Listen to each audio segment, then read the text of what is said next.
Paulo volta da sua segunda viagem e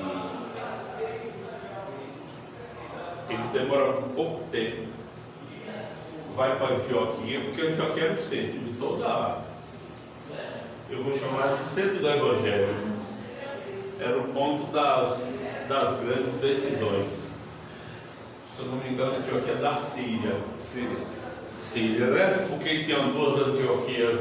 Agora o teólogo aí já. Antioquia da Síria. Aí ele demora muito pouco tempo e ele volta para aquilo que a gente vai chamar de terceira viagem. Essa terceira viagem era muito rica. Ela é muito rica, assim, de vários ensinos. É a viagem, apesar que eu estava observando que alguns historiadores apresentam uma quarta viagem, mas parece que também que não é uma coisa, como diz assim, adotada por todos, porque alguns só relatam essa terceira viagem. E essa terceira viagem, ela tinha inicialmente firmar as igrejas. Ele ia voltar nos locais onde ele já havia passado da segunda, que inclusive tem essa de Éfeso, que ele já tinha passado por lá, e já tinha um casal lá, que é um casal importantíssimo no Evangelho. E o Evangelho tem essas coisas de pessoas que surgem assim no meio e que a gente às vezes esquece, mas que são extremamente importantes, que é o caso de Priscila e Áquila, e parece assim que era um casal, porque assim, quando fala, nunca fala só Priscila e nunca fala só Áquila, é sempre Priscila e Áquila, e eu acho interessante essa coisa. Ele tinha que firmar as igrejas estabelecidas e sempre evangelizar. É uma das coisas que a gente vai debater um pouco, vai falar um pouco sobre essa questão da evangelização. Tem uma outra professora que era evangelizar. Lá, aí ele vai, primeiro ele passa na Frígia, na Galácia, que eram as igrejas já estabelecidas, e chega a Éfeso. Éfeso era um porto, era uma cidade. E eu estava vendo e eu achei assim, até pensei, é isso mesmo, 200 mil habitantes. É meio estranho, eu achei meio assim, mas foi o que eu ouvi e tal. Então era uma cidade, mas sabia que era uma cidade importante para a decisão. E ele sabia, e é interessante isso, que ele sabia que aquele lugar era estratégico. Aquele lugar era estratégico para o Evangelho. Ele resolve firmar ali. E ali ele tem algumas dificuldades, mas tem ganhos para o Evangelho. Primeiro, é a questão de Priscila e Áquila, que as pessoas dizem que assim, possivelmente foi o fundador daquela igreja. E era um casal que estava ali. E aparece um indivíduo eloquente, conhecedor, vindo lá da cultura grega, e quando a gente fala de cultura grega, um cara que fala bem, né? Um camarada acostumado a esses embates, ele aparece que é Apolo. Mas só que ele se descobre que Apolo não era um indivíduo, apesar dele falar bem, ele ainda não conhecia profundamente o Evangelho. Ele ainda tinha algumas coisas que eram meio não muito legais. E Priscila chama ele e diz assim, como se diz assim, a gente precisa acertar algumas coisas aqui. Tem algumas coisas que não batem bem. E o indivíduo, mesmo vindo de uma cultura que era considerado soberano, porque os gregos eram soberanos à época, ele se submete. Isso para mim é fundamental. Isso é um dos pontos que para mim, nessa leitura, me chama a atenção. É difícil você chegar assim e dizer assim, Deus, espera aí. Você precisa, você não está bem nisso aqui. Mas logo eu, ai, filho, não. Ele se submete, ele vai e ele aprende. E a humildade é um dos pontos fundamentais da vida cristã. É uma condição para você chegar além na vida cristã. Eu acho interessante esse ponto da vida dele. Eles conseguem encontrar pessoas, lá pelo menos parece, alguns chegam a dizer que seriam 12 discípulos, ou pessoas que estavam lá e que ao ser questionados, assim, vocês foram batizados como? Nós somos batizados no batismo de João. No batismo de João.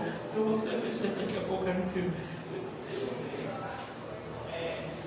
E qual era a diferença do batismo de João Batista para, vou chamar, do batismo cristão? Quem se arrisca? O batismo de João, creio eu, que se firmava no arrependimento das pessoas. As pessoas, ele veio, antecedeu a vinda de Jesus, assim, no sentido de preparar aquele povo que já havia quatro séculos, aquele povo, o silêncio de Deus, assim, de ter um envio de profetas e tudo mais.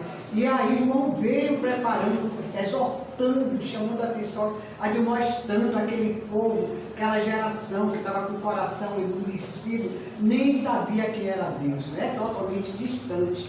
E o batismo que depois feito por Jesus, que foi depois de Pentecostes, com a descida do Espírito Santo, o batismo assim, que veio complementar a obra de João, vamos dizer assim, né?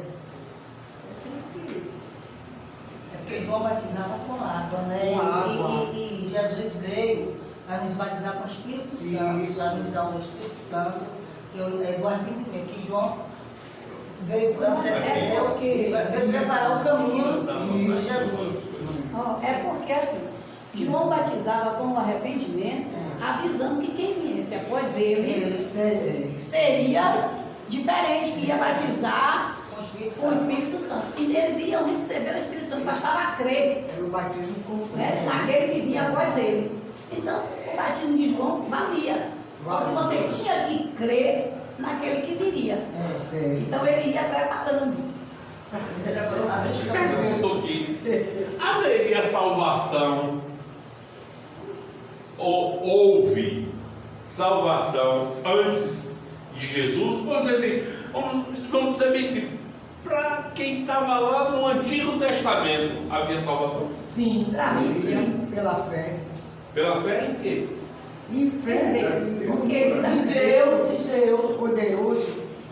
As escrituras já diziam E também, isso, porque eles não eram estudantes da escritura, as escrituras já diziam a respeito do Filho de Deus, eles já estavam crendo antes do Filho de Deus. isso, pela fé, naquele que viria. Eu já tinha pegado a resposta aqui de ano. Era crer naquele que haveria de vir. Quando nós cremos naquele que já veio, o nosso já veio. eles se arrependiam naqueles que haveria de vir. Teve uma coisa linda que eu vi essa semana, eu estava estudando, o cego Bartimeu, um homem cego, mas que naquela multidão toda foi o único que viu, porque ele chamou Jesus de rei. Então ele creu, ele sabia das escrituras, ele disse, filho de Davi é rei, né? É descendência de rei. Então diante daquela multidão toda ele foi o único que percebeu, pelas histórias que ouviu, e pelo que ele conhecia das escrituras, que ele era o rei que viria. Não é lindo isso, Então, né? Eu me apaixonei. É justamente isso. Reconhecer a soberania de Jesus. Aí quando a gente fala assim, haveria salvação só em Jesus. Pronto, isso é ponto fundamental. E quem está lá no Antigo Testamento? Foi salvo? Foi. A justificação Naquele, pela fé. pela fé. Pela fé naquele que haveria de vir. Enquanto que eu creio que Jesus já veio, que Jesus morreu na cruz, eles criam de que Jesus haveria de vir. Por isso que Jesus disse, irmão, bem-aventurados aqueles que não viram e E que creram. Batismo de Jesus era um tipo de arrependimento. Aí, nesse mesmo texto, a gente vai dizer, não, a gente não sabe nem o que é o Espírito Santo.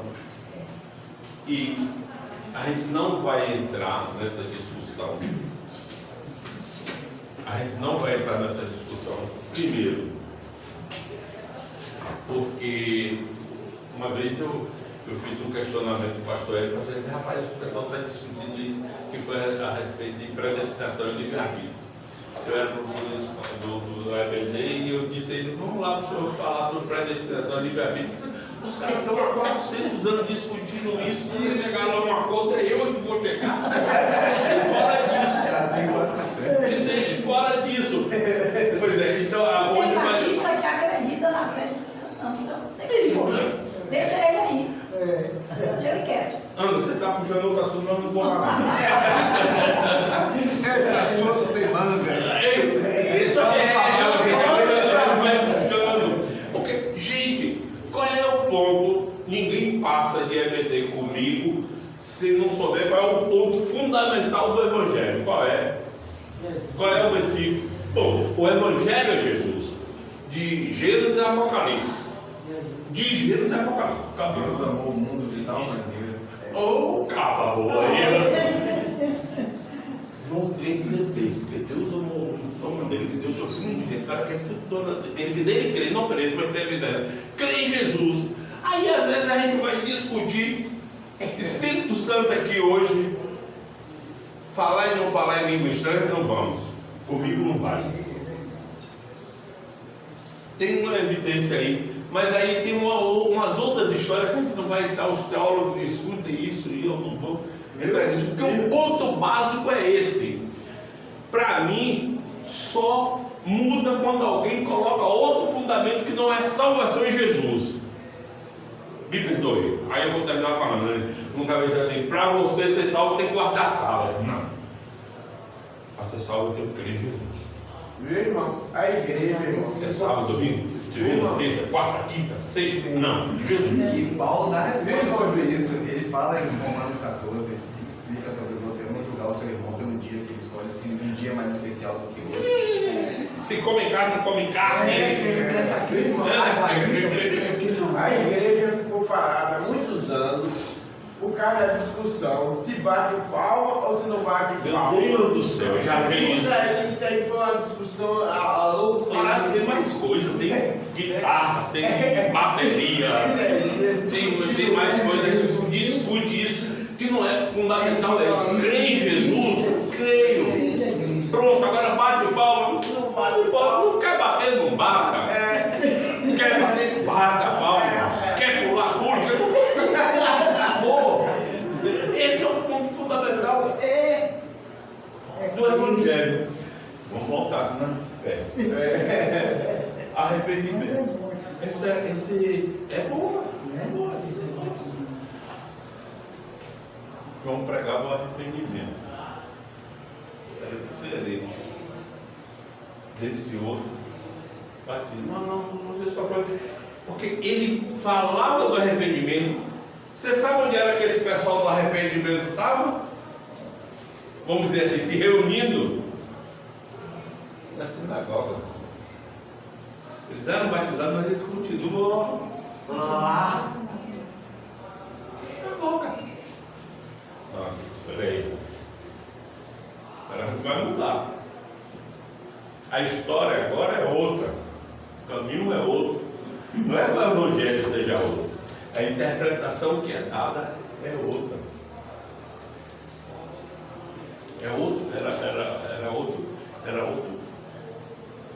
vamos dizer assim, era outro sistema, era outro modelo, era outra alteração, vamos dizer assim, mudança de vida. Por isso, ele diz, vocês são batizados no batismo de João. Isso você não sabe disso. Ah, peraí. Vocês precisam. Essa resposta é profunda, né? Nem sabemos que haja Espírito Santo. Entendeu? Esse é um ponto fundamental. Tudo isso, ela vai acontecendo durante a passagem dele por Éfeso. Por isso, Éfeso é um ponto fundamental do Evangelho e está no ministério desse grande, que a gente pode chamar grande, porque geralmente servo não é grande, né?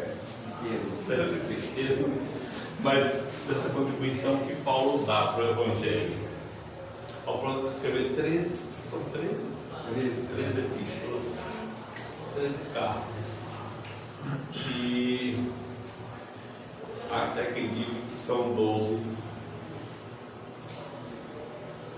Aliás, tem a discussão de Hebreus, e tem a discussão de que Romanos é muito mais um evangelho do que uma carta. Quando você citou aí Romanos, eu pensei logo. O livro de Romanos é algo extremamente profundo. Extremamente profundo. Se a gente parar para estudar, que eu falei para vocês aqui, eu sempre li e eu gosto de Atos. E agora, depois desse curso lá, próximo ano deve ter outros, por favor, não percam, façam parte. Eu acho que lá a gente só tem a metade de gente, no curso a gente só tem a metade, não sei se tem a metade de gente da igreja, a outra metade é gente de fora, de outras igrejas que estão aproveitando. Eu estou conseguindo ler e vou voltar a ler, não, a estudar Atos, mas já com essa visão do conhecimento histórico, de ver essas coisas. Então, ele vai para Macedônia e você vai firmar as igrejas que já tinham sido estabelecidas lá por toda a Europa. E tem uma coisa importante durante essa terceira viagem, que diz que toda a Ásia ouviu a mensagem do Evangelho. Essa a gente vai ter que ler. Peraí. Ficar marcada. Eu achei extremamente importante. 19, né? Atos 19. 19 e 10. Vamos ler. E durou isso por espaço de 2 anos, de tal maneira que todos que habitavam na Ásia ouviram a palavra do Senhor Jesus, assim judeus como gregos. Todo mundo. É como se dissesse assim, como judeus como gentios, que é outra discussão que a gente tem aí também. Todo mundo ouviu o Evangelho. Durante que ele estava ali, ele pregou a todos. Foi uma modernização do Rubens 4. Hein? Segundo acham que as 7 igrejas do Apocalipse foram fundadas nessa época. Aquelas igrejas da Ásia, todas aquelas 7 tinham sido fundadas nessa época da passagem dele. Desses 2 anos. Esses 2 anos ele chegava lá, ele sempre procurava, ele usava a condição dele de judeu, ele procurava a sinagoga. Chegava na sinagoga, ele conseguia a palavra e começava a falar de Jesus e mostrar as consistências vamos chamar da religião judaica. Ele começava a mostrar. Alguns lugares ele aceita. Aqui mesmo ele ficou lá 3 meses. Com 3 meses botaram ele para fora. Eu estou sendo bem simples e direto, sabe? Botaram ele para fora, ele conseguiu lá numa escola. Ele conseguiu um espaço na escola. E tudo isso eles são ensinamentos. Conseguiu espaço na escola e foi para lá. E nessa escola é a escola de tirano. Possivelmente algum professor que tinha lá. E ele ficou 2 anos lá, anunciando o Evangelho. E aí em Éfeso tem aquela história do templo de Diana, que era Diana para os romanos e Artemis para os gregos. E era um lugar que dava muito dinheiro. E ele chega lá e começa a pregar. Né? Ô Gilson, antes de você avançar aí, que já Vai, ganhou da guinada, só dando um passo para trás aí, dentro do mesmo assunto de Éfeso, né? É interessante esse aspecto aí do ministério de Paulo. Saiu pelo mundo para pregar o Evangelho, saiu como missionário. Junto com ele foi uma caravana. Estava Silas e muitos outros. Paulo passou em alguns lugares, tem lugar que ele só ficou 2, 3 semanas, porque era expulso, escorraçado. Mas ele era invisível. Ele saía, alguns tinham alcanceiro avançados ali. Ele deixava o discípulo tomando conta daquelas vidas. Por quê? Porque é necessário formar vidas. Não é só levantei a mão, me emocionei, aceitei Jesus. Tá? Alguém tem que cuidar dessa vida. Alguém tem que mostrar qual é o caminho que você vai. Você passou pela porta, mas há um caminho a ser trilhado. Então ele deixava o discípulo. E assim foram em muitas cidades. Ele era escorraçado, ele ia embora, tinha que às vezes fugir, né? Mas deixava alguém tomando conta dos que tinham se convertido. Mas em Corinto, em Éfeso, houve 2 situações diferentes. Em Corinto ele ficou, acho que 18 meses.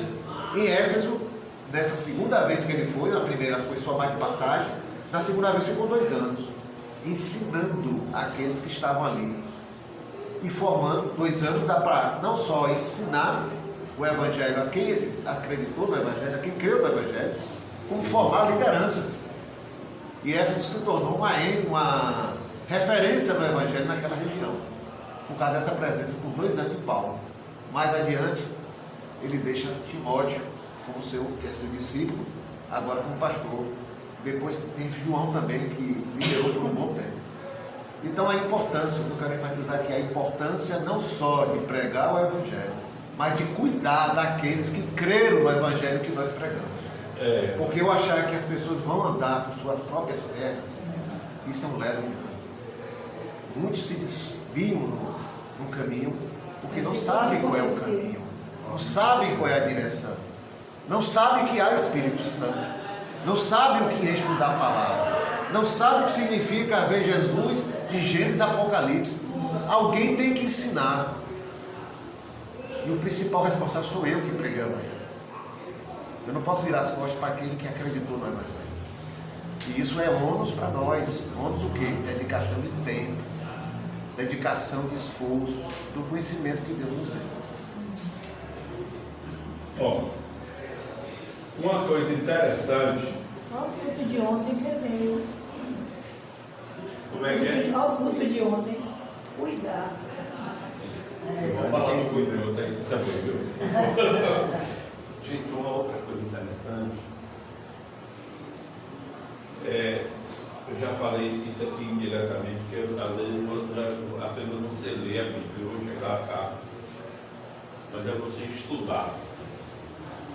Quando eu comecei a debruçar sobre isso aqui, a gama de informações e de ensinos, de aprendizado que a gente tira é muito grande. Essa questão que a Dervan levantou, de formar líderes, de formar discípulos, de formar aqueles que dão prosseguimento. Aquilo não podia, e a gente vai aprender isso com ele quando ele volta, e aí está marcado ali, não sei se vai dar tempo, quando ele volta já para Cesareia, sabendo que ele ia para Jerusalém, que ia ser morto, e e que ia ser preso, e Ágabo, vou terminar de misturar tudo, eu sou meio desorganizado das ideias, é verdade, se amarra todo e diz assim, o dono desse cinto vai ficar assim. Ele sabia, ele tinha certeza e ele foi, porque ele sabia, e a gente vai ver que ele estava cumprindo o tempo dele, a coragem dele, mas teve momentos que ele teve que fugir, que ele saiu, que ele retroagiu. Mano, eu vou embora daqui, aqui não dá para eu ficar, porque ele era visível. Vai ficar alguém no meu lugar. É porque às vezes a gente precisa aprender também. Há momentos que você tem que retroagir. Não, eu não vou recuar. Que nem todo recuo é uma derrota. Não. Glória a Deus. Nem todo recuo não. Epa. Segura. E ele fez isso em Éfeso. Ele desestabilizou,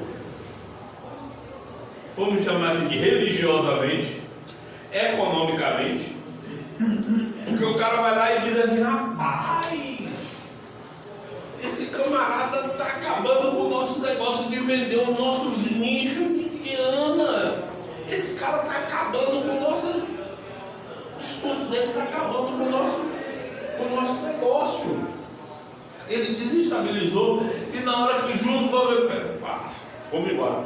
Mas estava lá Apolo, estava lá Áquila, estava lá Priscila, todo mundo pronto, preparado, convivência para levar o Evangelho.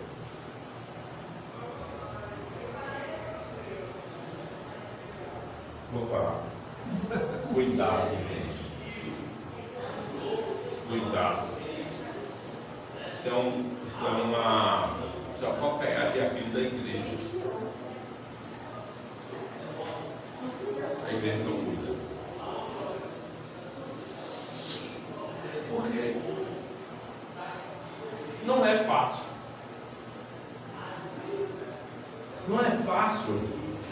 E o cuidado, ele é bem abrangente. Vou botar a mão aqui. Tá difícil, pingo, peraí que eu vou com vocês. Entender que eu tenho, não é isso não, 50 anos de evangelho. A minha experiência, a minha visão pode, nem sempre, a gente já contou a experiência aqui, mas aberta do que a sua. Eu preciso entender.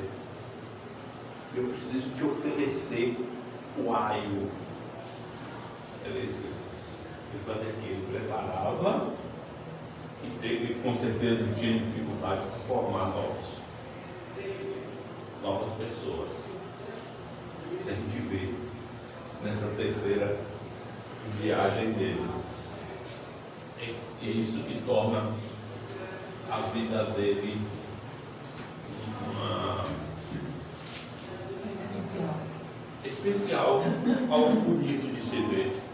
Uma referência. Uma referência. E algumas pessoas, depois de Jesus, ele é o homem mais importante. Já ouvi do Evangelho. Ô irmão, e essa aí foi a última, né? A gente já falou também sobre isso. Assim, existe alguma historiador que volta que fala de uma quarta, mas geralmente fala é a terceira. Essa aí que depois que aquele profeta veio e disse a ele, a gente fiquei imaginando assim, que eu estava lendo essa parte aí dessa viagem, a parte que ele, na hora que foram se despedir, disse que o povo muito choroso. Pois é. Aí que ele pediu assim a eles, por favor, não faça meu sofrimento piorar. Eu fiquei imaginando como aquele homem sofreu naquele momento, né? Ele sabendo que ele ia ser martirizado lá, mas ele precisava cumprir o ID do Pai, ele precisava voltar para Jerusalém. Mas aí ele pediu aos irmãos que parassem com aquilo, que aquilo estava machucando ele mais ainda. Como ele foi um homem altamente humano e altamente obediente, mostrando que nós também poderíamos ser assim. Vai ser difícil, viu? Não é difícil, mas precisamos buscar essa obediência ao Senhor, né? Não importa a que preço. Ele reúne o presbitério e passa, e aí. Vamos pra lá, vamos 21. Esse é o momento que todo do líder. É. Um dos momentos de dor do líder. Porque foi profetizado e ele disse: meu rosto nunca mais você verá. É. Então ele está sabendo que ali ele completou a etapa dele. E Deus confiou. Isso não é fácil para o líder.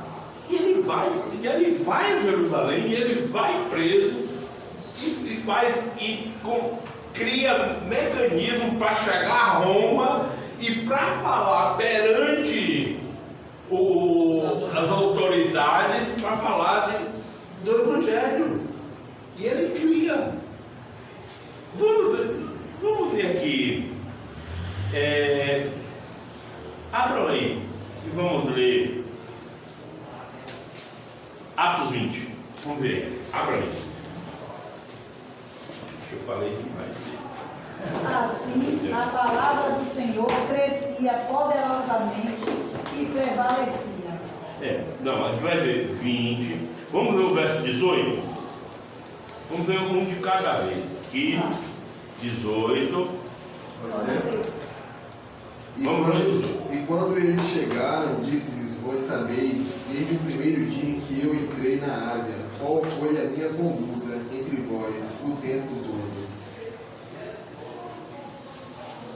Comportamento ético. Desde que eu cheguei aqui, você sabe como é que eu me comportei. Isso era a orientação do presbitério. Ou seja, ele diz assim: por favor, comporte-se dessa forma. Da mesma forma que eu me comportei no meio de vocês. Vamos ver o 19. Servindo ao Senhor com toda a humildade e com muitas lágrimas e tentações que, pela cilada dos judeus, me sobrevieram.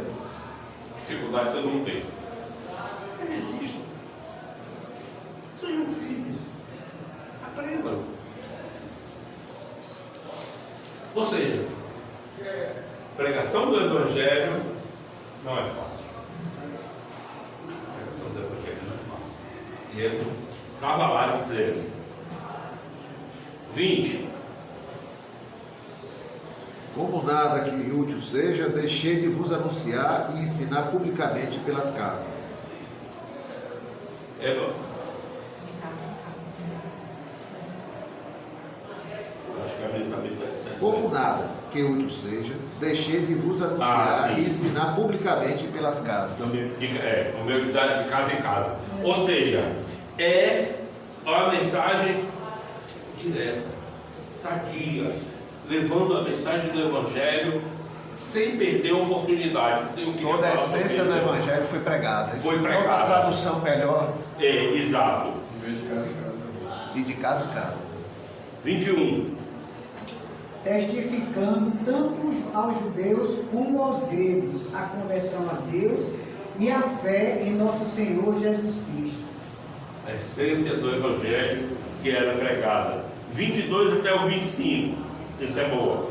Agora, compelido pelo Espírito, estou indo para Jerusalém sem saber o que me acontecerá ali.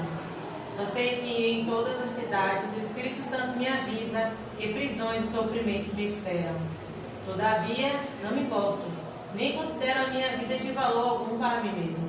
Tão somente puder terminar a corrida e completar o ministério que o Senhor Jesus me confiou, de testemunhar do Evangelho da graça de Deus. Agora sei que nenhum de vocês, entre os quais passei pregando ele, verá novamente a minha face. É emocionante realmente Demais. essa passagem. Nada de bom me espera, mas eu fiz a missão, eu cumpri aquilo. Uma vez eu disse, eu falei aqui da igreja, foi num encontro que a gente teve com Edmel Williams. Ai, vou ter uma vez de novo, né? E eu disse que meu maior temor era de não cumprir aquilo que Deus tinha designado para eu fazer. Também. Porque cada um de nós tem uma missão. E Deus providencia possibilidades Amém. para você cumprir a sua missão. eu não sei, pode ser diferente, pode e deve ser diferente uns dos outros. Mas há uma missão para ele fazer. Deus designou. E a gente precisa fazer isso. E esse era o maior medo. E é interessante que ele fala isso com a maior tranquilidade. Vamos ver 26, 27? Portanto, no dia de hoje, vos protesto, que estou limpo do sangue de todos, porque nunca deixei de vos anunciar todo o conselho de Deus. Cumprir a minha missão. Glória a Deus. Cumprir a minha missão. Convicto, né? De que já Convicto daquilo que está fazendo. Tinha certeza da vida dele, daquilo que ele tinha feito. Aquilo que Deus tinha colocado para ele fazer, ele fez. 28 a 31, agora. Olhai, pois, por vós e por todo o rebanho, sobre que o Espírito Santo vos constituiu bispos, para apacentardes a igreja de Deus, que ele resgatou com seu próprio sangue. Porque eu sei isto, que depois da minha partida, entrarão no meio de vós lobos cruéis que não perdoarão ao rebanho, e que dentre vós mesmos se levantarão homens que falarão coisas perversas para atraírem os discípulos após si. Portanto, vigiai, lembrando-vos de que durante 3 anos não cessei noite e dia de admoestar com lágrimas a cada um de vós. A intenção dele para os presbíteros, vamos chamar de pastores. Isso é objeto de outra discussão antiga. Como é que vocês têm que se comportar? Veja o que foi que eu fiz com vocês. Cuide do rebanho de Deus. Tem que dar. E às vezes é o que a gente está falando, cuidado da falta de cuidado.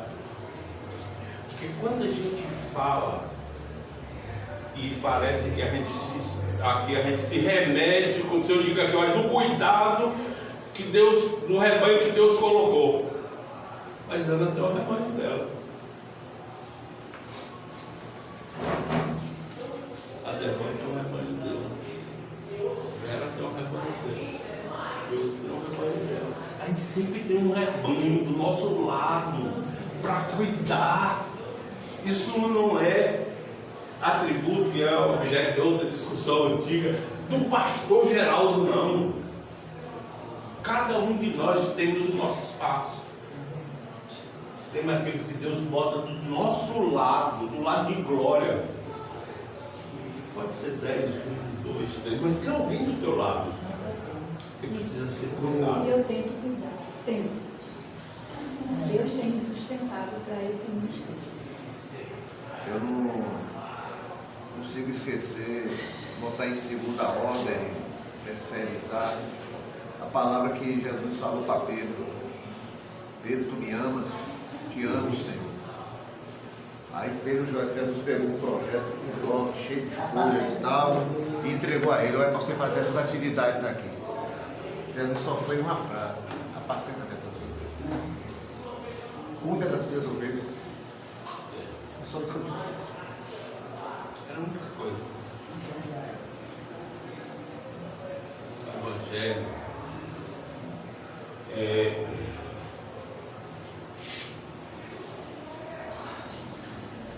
O Evangelho tem uma coisa importante, que é, eu preguei lá na congregação, preguei aqui também, mas não vi que tinha pouca gente. E a próxima vez que eu pregar aqui, eu vou falar sobre unidade e mutualidade. Unidade do cuidado uns dos outros. Cuidado uns dos outros. Parar, senão não faço uma coisa nenhuma. Mas é a unidade. E às vezes eu digo assim, eu pergunto para ela, Ana, como é que você está? Eu só espero que ela diga tudo bem. Se ela disser não está bem, vai ser diferente. Como assim?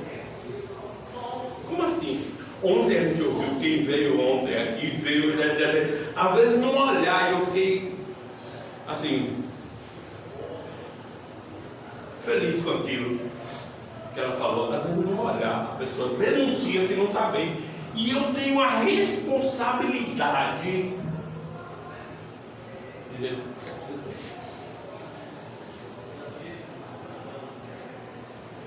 Como eu uso o WhatsApp, eu adotei um método. Manda um áudio para mim. Aí eu sei, dependendo da voz, eu sei quem está. Olha Uma pessoa. E aí eu já mando alguém fazer a visita. vai lá. Porque eu estou conhece a pessoa, identifica mesmo, né? Nem é cristã, uma amiga minha, ela ainda não é, porque a gente ora para que né, entregue a vida para Jesus. Mas uma vez ela ligou para mim na voz, ela estava em Barra Grande. Ela ligou para mim, a minha voz estava tremendo lá porque eu estava passando por uma situação. Ela tô indo aí. E eu pensei que ela estava falando brincadeira. Pois ela saiu com a preocupação, por causa da minha voz, que ela vai me ver. E a gente chorou junto e eu falei, meu Deus, o que é isso? Isso é amor. Isso é demonstração de amor, onde nenhum dinheiro no mundo paga, nada paga. A qualidade de tempo que você dá para o outro. Porque o bem mais precioso que nós temos é o tempo. E Paulo ele mostra isso de uma forma muito potencial aqui, principalmente quando ele abre a boca e fala sobre a questão do arrependimento e fé. Porque eu não consigo trabalhar o amor sem ter arrependimento, vendo Jesus Cristo na cruz e sem ter fé naquilo que ele fez. Não dá, tudo é ligado. Tudo é ligado. Eu não tenho como amar se eu não entender o amor, que é Cristo. Eu não tenho como entender isso de forma completa. Ainda que ela faça isso sem não ter um discernimento espiritual, mas acredito de verdade que foi Deus que fez aquilo, porque a gente vê isso na palavra, não tem todo Deus cuidando através das pessoas. Eu vou ter que encerrar. Fique em paz. Essa Essa lição era para você mesmo. Eu não teria condição de dar essa lição de não. Vou ser sincero. Ia chorar mais do que falar. Não, mas realmente, quando eu comecei a ler, e eu fiz meu Deus, não é possível. Então, ele passa essas orientações os presbíteros, e eu acho importantíssimo isso. Depois ele passa em Filipos, não sei, antes de chegar em Cesareia, o navio para, se eu não me engano, para no lugar e ele reúne o povo, e tudo isso no clima de despedida. Ele estava indo e ele sabia do que ia acontecer. Você chega em Cesareia e vai para... No 21 ele é preso. Ele é preso. Ele é preso. Aí no 22 ele só ia levantar a mão, o pessoal fica todo em silêncio. Estava horroroso porque prenderam ele, né? Aí quando ele aguenta os açoites, bate nele, aí quando ele levanta a mão, todo mundo em silêncio. E viu ele apanhando ele aí ele começa a falar. Ele também está falando na própria língua deles, né? Porque ele falou em grego com os soldados, aí depois diz que o chefe ficou abismado do conhecimento que ele tinha, né? Porque quando ele foi se dirigir à multidão, ele já falou aí a multidão também parou. Coisa linda, né? Mostrando o preparo. E todo o preparo que ele teve lá com Gamaliel, o Senhor já tinha tudo utilizado ali. Né? A condição de romano e judeu, ele conseguia. Tanto que chegou ele consegue ir para Roma. Ele consegue ir para Roma, ser levado lá e dizer, e usar a sua condição e falar perante as autoridades a respeito de Jesus. A revista traz algumas coisas que eu acho interessante a gente fazer. Ele diz que tem 3 lições práticas e valiosas para os nossos dias. O crente deve estar sempre atento às oportunidades para anunciar o Evangelho, é o que ele faz. E às vezes a gente faz isso. Vou ter que falar rapidamente aqui. A gente precisa aproveitar a oportunidade de falar de Jesus. Talvez a gente não consiga fazer o que Paulo fez, mas dá para você fazer isso. A gente tem, e eu faço parte, vocês sabem, dos judeus internacionais, e a gente compra Novos Testamentos para evangelizar o pessoal. Eu faço isso, eu paro para abastecer o carro. Esse dia mesmo eu parei, a menina pensou alguma coisa, dizia, eu quero um cafezinho. Aí ela veio e me trouxe um cafezinho.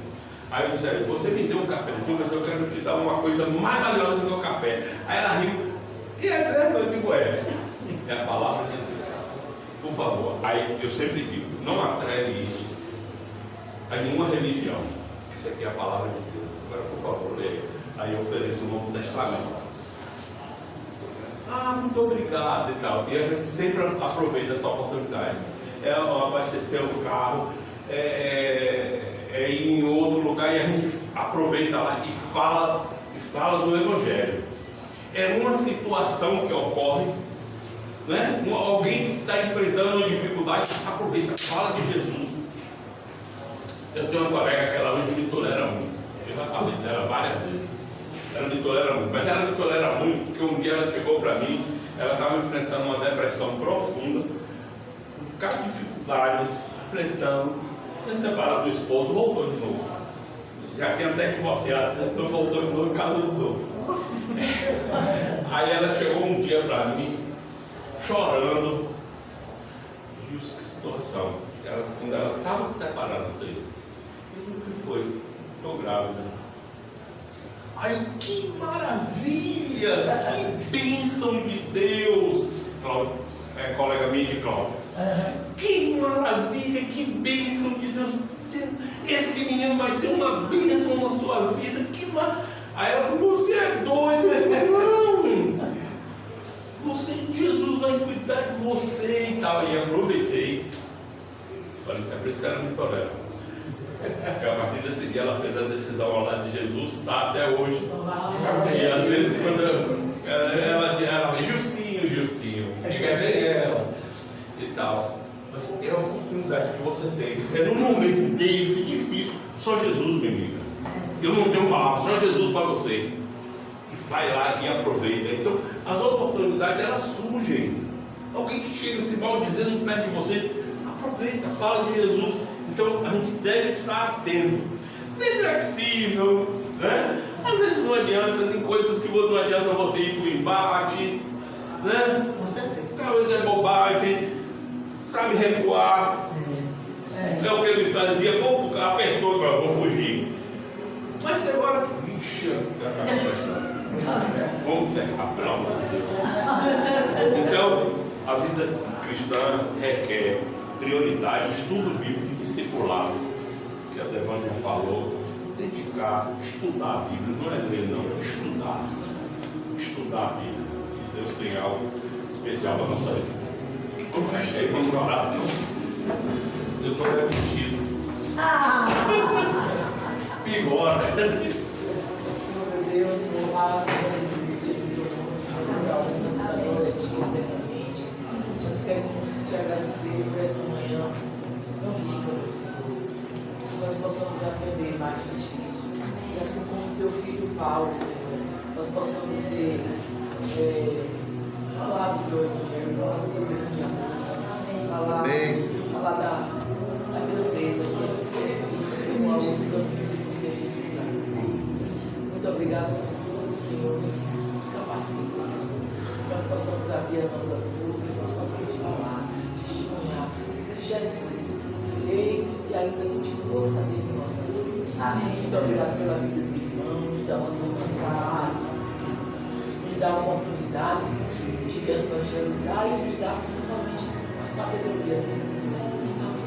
Porque não sabemos nada, não conhecemos nada, não somos nada sem a presença do Espírito Santo em nossas vidas. Muito obrigada por tudo, esta oração no nome de Jesus. Amém. Amém. Você vai falar.